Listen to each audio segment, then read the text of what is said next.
Alright, so let's do the smoke.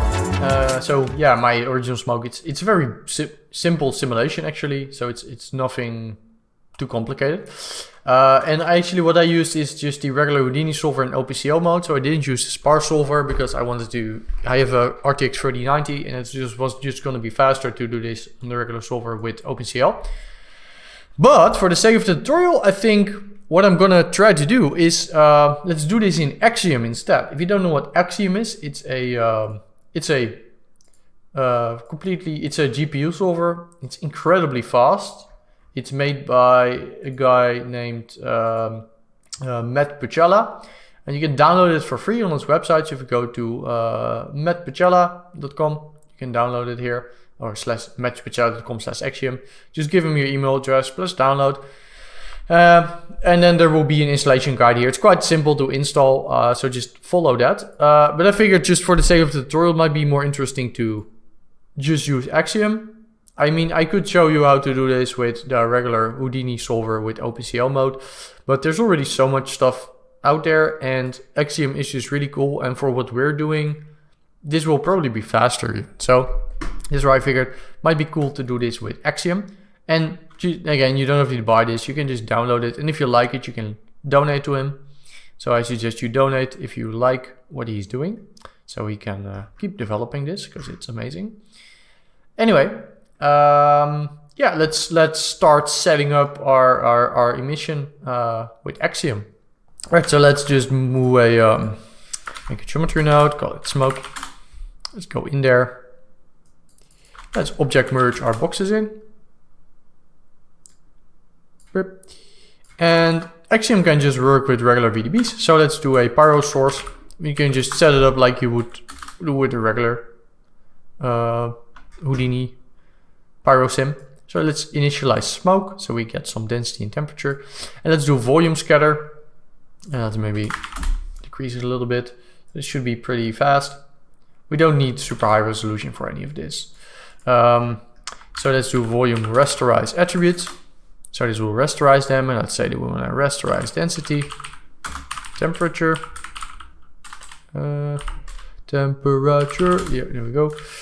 Let's do a little bit lower voxel size. Maybe decrease the resolution a little. Maybe we can probably link this up, probably makes more sense. Right, maybe let's increase it a little bit more. Right, so then we have some volume. Now let's cache out our source. So it's going to be faster. Let's do file cache. Well, it depends on your, of course, on your hard drive. If you're using a super slow hard drive and have a super fast CPU, it might even be faster to not cache it out. But in this case, I'm gonna cache it out. So it's called pyro source. I'm just gonna press save to disk. So it should be pretty fast. Let's wait for this to cook. So that's finished cooking. So we can just say load from disk, and now we got yeah, a cache that's pretty fast. I have NVMe RAID, so for me this is pretty fast. And I mean, it's a very slow, really small thing anyway. Right, so let's save. Let's make the Axiom solver. Axiom solver can either use VDBs or it can use Axiom source shapes. So Axiom source shapes are even faster. I can just demo it if I want with a. If I put an Axiom source shape, for example, in here, and I press play, you can see initially we get a smoke sim, and it's super fast. But it's also still pretty fast if we just use VDBs. And you can here you have some settings here for how you want to configure it. So OpenCL is going to be, well, I mean, OpenCL on the GPU. You can say CPU, GPU. Of course, if you have a good GPU, just run it on GPU. But anyway, on the left input, we can put source VDBs, and it can either be collision VDBs or just emission VDBs. So let's go over here and let's press play. And you can see this is literally almost real time. So this is incredibly fast. So probably want to change a couple of things. Oh, by the way, what I initially didn't do, what I should have changed here is I want my temperature to be negative, by the way, so I didn't change that. So I want the default value to be negative. So let's save it out again before we continue, because what I want is I want my smoke to sort of droop down, like what do you call, like the cold smoke stuff where it like goes over the ground. I want it to be kind of like that. So I'm gonna save it out again. So 1 second. Right, so we have now with negative temperature. All right, so let's now play. Let's go to the. Oh, by the way, Axiom will not show as a with a blue bar in the background because it's literally, it doesn't use any of Houdini's own solvers. If you go in here, it's like you cannot dive in here. It's a hard coded solver. He coded this in I guess OpenCL and C++. So that's why it doesn't show up here. It's a sort of a standalone solver wrapped in a Houdini package. So yeah, we have this thing, and then we can go into the Axiom solver. Let me just cancel this. And we have a whole bunch of stuff here. So you have all your settings here, like what do you want to do? Like let's say I want to source more density. You can see it's going to be more thick. So like if I make this even 15, you can see it's going to be super thick. So this is where just all the sourcing is controlled. Super simple. Yeah, you have a whole bunch of options here. So frame step, source it every frame. You can have, if you have sub steps, you can also do it source sub steps. I want to decrease dissipation here. So in simulation tab here we have, oh, by the way, there's a reset sim if you want to recook it. So there's a dissipation tab here. I want very low dissipation because I want my smoke to sort of mostly stick around. So let's really decrease this. Let's go to 0.02. So you can see this is really gonna. And by the way, what I want to do is, let's actually already make a render node for this. So we can sort of shine some lights on it, because smoke is notoriously just difficult to judge without shadows. So let's make an RNDR smoke. And let's just load our smoke thing in there. So we can just shine some lights in it in the viewport.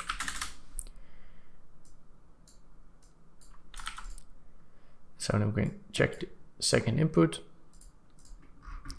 And let's hide some of our other objects. So something like that. And let's just add a area light. So go to lights tab and just add an area light. Let's enable to light. Or I already had an environment light. That makes sense. Maybe I'm gonna remove. Oh, I have two environment lights for some reason. Let's just leave those in. Right, so let's put a light like this. All right, you can see now it's going to be a little bit easier to sort of judge this. You can see it's going to go through the ground here, which you probably don't want, so we need to add a ground plane. But you can see now it's just going to be a little bit easier to sort of judge what's going on here. Probably let's hide some of our other stuff. So let's hide this, let's hide this. Let's hide the ground. Right. So now if we play, you see we only see the smoke here. So it's just going to be easier to visualize also when we look through our camera here. So another thing we need to do is probably introduce some collisions. So probably want to introduce our objects in here. So I want a ground plane. So let's rename our, I think this thing is our grid, right? Yeah, so let's call this ground. So because you don't really have a ground plane in Axiom. So what we just do is we just merge something in here. So I'm just going to merge our thing in here. So this is our poly. Let's extrude volume. Let's see if this actually, yeah, this works. So because what we need to do is we need it to be an actual volume in order to be able to do collisions. And I think the right side of this should be the VDB, or does it? Okay, then we just create a VDB from it. Because collisions are volume based, and since there's no ground plane, we need something to collide on. So if we just do an extrude volume from our ground and then do VDB from polygons, we get a VDB from our ground here. It doesn't need to be super big. What we can just do is we can just merge that in to our on the left side. On the right side are only Axiom specific sources go in there, which are super fast, like I mentioned before. So if I now go and press this, just play, you can see it colliding with the actual ground plane. So we template that. You can see we get a collision. So maybe what we want to do is we want to also add our boxes. So the environment boxes that we have. So another object merge. Let's grab the ground boxes. Let's do VDB from polygons. Maybe slightly higher resolution. 0.8 or something. And we can just merge this in here. You can just keep merging stuff. It will just collide with every STF that it finds. So if I now press play again, it's going to collide with the boxes as well. So that's pretty cool. Probably another thing that we want to do is we want to also collide with our actual maybe boxes itself, so our collision boxes, right? The ones that we're using. So let's also maybe merge those in. By the way, we already have those here, so I guess we could just maybe route them with a null here. Do another VDB from polygons. So we get some boxes here.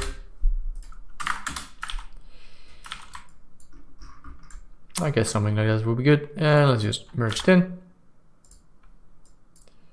Let's reset and play. And I'm not sure how I'm liking this because I probably want my, so I have my volume raster. I think I probably want my boxes that I'm using for my collision to be a little bit smaller. So maybe let's do reshape SDF. Let's erode them down a little bit. So let's make them a little bit smaller.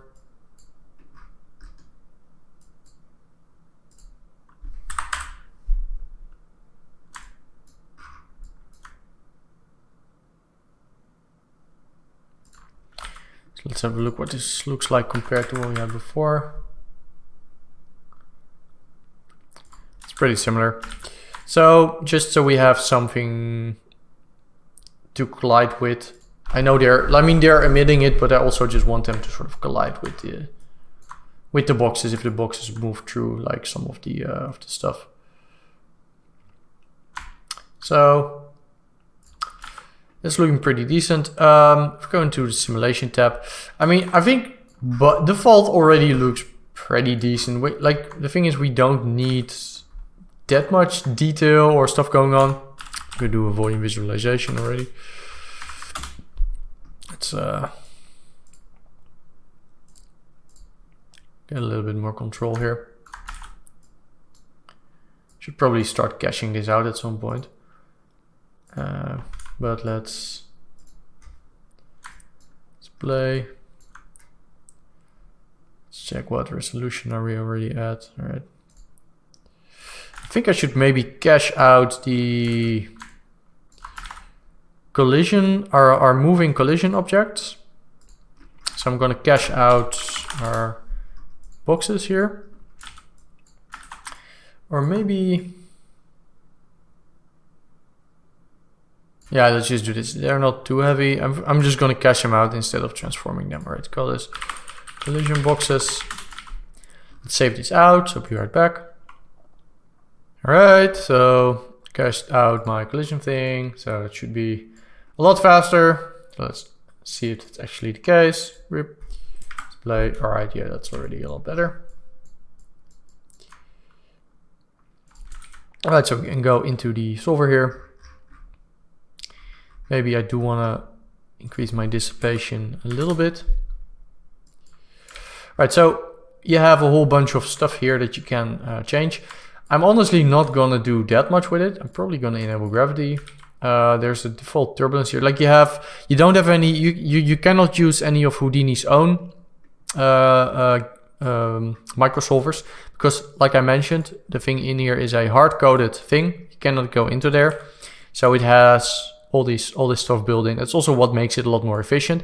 That's probably also what might lead you, like if you have very custom stuff that you need to do at some point. That's where, of course, Houdini's own solvers will shine, because you can literally have them do anything. But I mean, you have most of the tools here to make like really cool just explosions or whatever you want to do. So yeah, you can just enable stuff here. Like for example, now I've enabled gravity, so there will be a little bit of gravity. There's a little bit of turbulence here by default. Maybe you want some disturbance, and I can go into the disturbance tab here. Similar to the other stuff. So block size is the size of the block in which it will be disturbed, which is again in meters. So if like it would disturb them in a size that's around 20 centimeters, which is roughly around the size, I guess, of our actual boxes. So I think that might actually be a pretty good block size.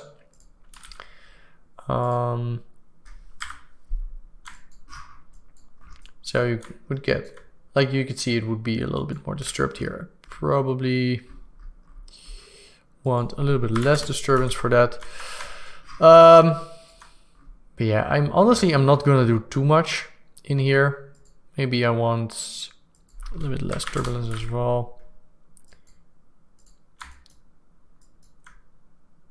But I say, let's just cache this out for now at a slightly higher resolution, because I think this already looks pretty cool, similar to what I had before. Probably want a higher resolution because this is very low res. So let's go into the division size here. Let's make it 0.04 maybe. Should still be pretty fast with Axiom. And I guess let's make a file cache. Before we do that, let's compress our volumes a little bit. If you didn't know that, you can compress volumes inside of Houdini. So like, let's say if I play forward a little bit here with my solver. This is 15 megabytes per frame, which is really pretty light, to be honest. It could be that Axiom already does something by itself. Maybe I could probably increase the division size even more, because it does seem pretty fast already. But I can do compress, volume compress.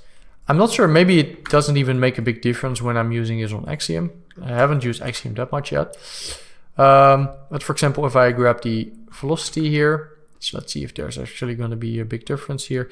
17.4, still 17.4. I can use, let's do recompress, update compression settings, and let's increase the constant tile tolerance. And let's see if this actually makes a difference. And 16-bit floats. So it's actually interesting. I didn't know that. Actually, apparently on Axiom, they're actually pretty well compressed by themselves, because it doesn't make any difference. So that's interesting. Because if you do this on Houdini's own Pyro solver, you can literally get it down from like maybe a couple hundred megabytes frame to literally something that you have here. So yeah, that's something interesting, which I didn't know, but now I know. So that's cool, and now you know as well. We discovered something together while recording this tutorial. Anyway, let's cache this Pyro sim out. So let's call this smoke sim.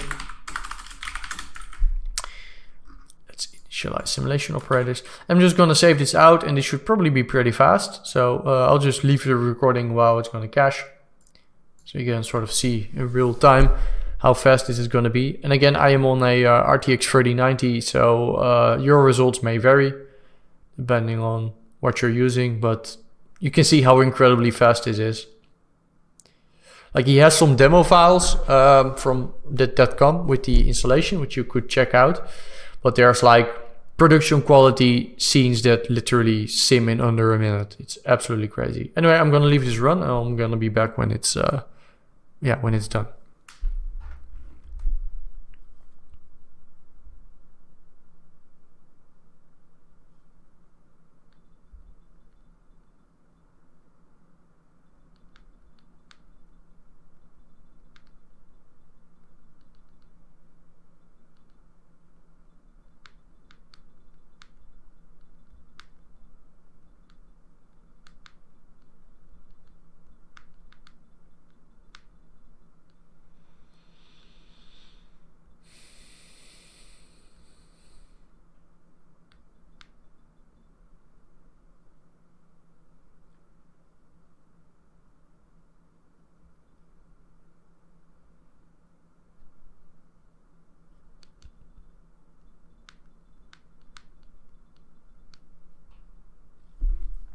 All right, so that was yeah, pretty fast. It was like just over a minute. So let's load from disk. Yeah, let's have a look. So this is, I'm probably gonna change this a little bit. I think the dissipation is too high. There's too much gravity. So I'm gonna change it a little bit. But again, when it's so fast, it's just super easy to iterate on.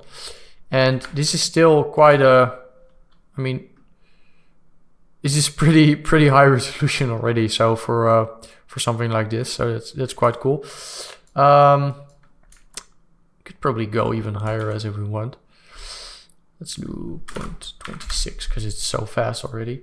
Yeah, so let's go into our simulation. Let's change our dissipation again to be 0.15. Going to decrease the gravity. Slightly more turbulence. Right, let's try this again. So I think this is pretty decent for what we need. I mean, we could keep tweaking this, but let's just have a look at our... in my original, I had a couple of more flying around, which probably looked a little bit more interesting when it comes to the smoke, because there was still smoke being sort of blown around by these things. One thing that I probably need to change is I want it to sort of fade out here at the end, because I don't want any smoke to be there when the whole thing loops, because we want it to be loopable, right? So probably what I'm going to do is I'm going to, and we can change a lot of this in comp as well, but one thing that I am going to do is I'm going to up my dissipation a little bit. I'm going to keyframe the dissipation to increase, so it sort of dissipates before we get the whole thing. And I want to also change the sourcing, so it'll stop sourcing probably right around here where it's already assembled. So let's turn down the sourcing there. Let's also turn off the sourcing for our temperature. All right, and let's do maybe I'm gonna turn off the gravity completely, by the way, in my simulation. Maybe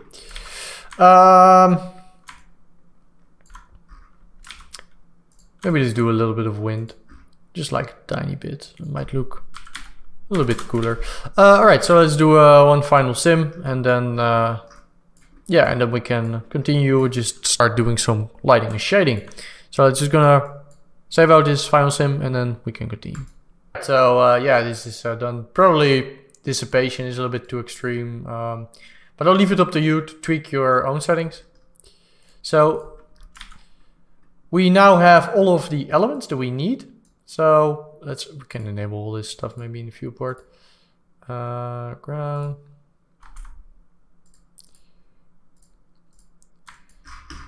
We can probably turn off the, let's do the visualization here in the smoke. Probably turn it down in the viewport a little bit. But yeah, we have everything that we need. We have the electricity. Should probably, no, we could leave it out because that's going to be geolight, so that's fine. So yeah, we have all of our elements: boxes, smoke, electricity. So yeah, I suggest we head on to the next chapter. It's going to be lighting, shading. We're going to do that in Redshift. So make sure you have Redshift installed, either a demo or the full thing. And yeah, let's make some awesome looking renders.